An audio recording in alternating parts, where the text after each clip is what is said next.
Yes guys, hope you're well and ready to cover everything we need to know about number conversions and how we can turn these values into a variety of different formats. In order to convert a decimal into a percentage, we just multiply it by 100, which would mean we move the decimal 2 places to the right. And we say this 32 as 32%. For example, 0.56 would be 56%, or 0.71 would be 71%.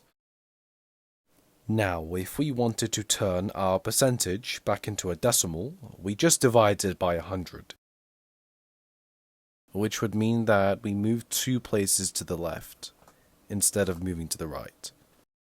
The rule of thumb here is that however many zeros there are, determine how many jumps you make, whether you're turning a decimal into a percentage or a percentage into a decimal. Now, if we were to change a fraction into a decimal, we just look at our denominator and see what we need to multiply it by to make it out of 100. And that number we need to multiply it by is 25. And whatever we multiply the denominator by, we also do with the numerator. And so now that we have 25 over 100, we would say this is 25%. And to turn a percentage into a decimal, we divide it by 100, which is 0.25.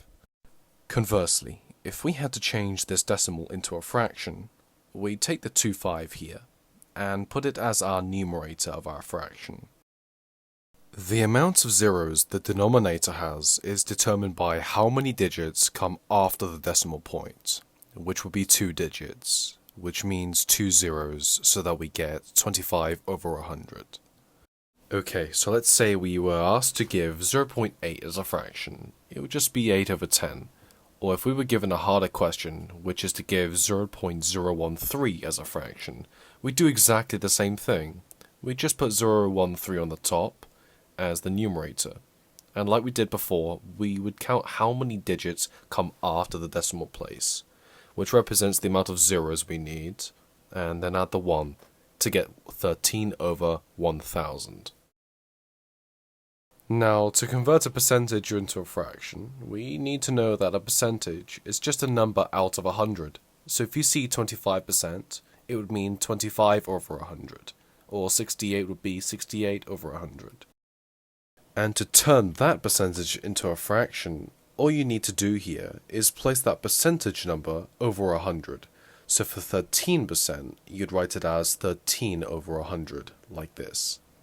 Now, if we were asked to simplify this fraction, all we would do here is just divide the numerator by itself, and divide the denominator by 25, where we would get 1 over 4. Or, say we had 8 over 100. We would just divide the top and bottom by 2, as we couldn't do 100 divided by 8 because we cannot have any decimals in our fractions. Instead, we just need whole numbers. So now that we're left with 4 over 50, in case you may have known, we can do this again. We just divide it by 2, where 4 divided by 2 is 2, and 50 divided by 2 is 25. Now, we can't divide this down anymore because we cannot do 25 divided by 2, as this will bring us to a decimal. And remember, we cannot have any decimals in our fractions. Turning a fraction into a percentage is relatively straightforward, because all we always have to think about is making the fraction out of 100, because remember, a percentage is a number out of 100. If we take 25, we need to multiply it by another number in order to turn it into 100, which would be 25 times 4. Essentially, all we've done here is just turn the denominator into 100, and we read the numerator as our percentage. So 2 over 25 is 8%. Remember that per means for every, and cent means 100. So a percentage is simply a way to say how many out of 100. So now that we know how to convert a range of values into different formats, we can look at this question and change these values all into decimal form, because it's the easiest format that we can use to order numbers without confusion. 0.32 would stay in its decimal form, 1 over 4 would be the same as 0.25. 13% would be 0.13.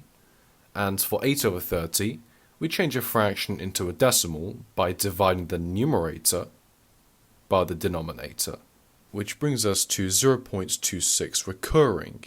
We just write this as 0.26.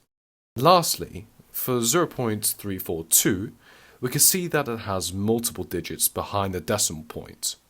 So all we do now is just add some zeros on the ends of our other values in the list, because it can be confusing when having faced with multiple digits at the same time. So all we're left to do now is just to arrange the values from smallest to largest.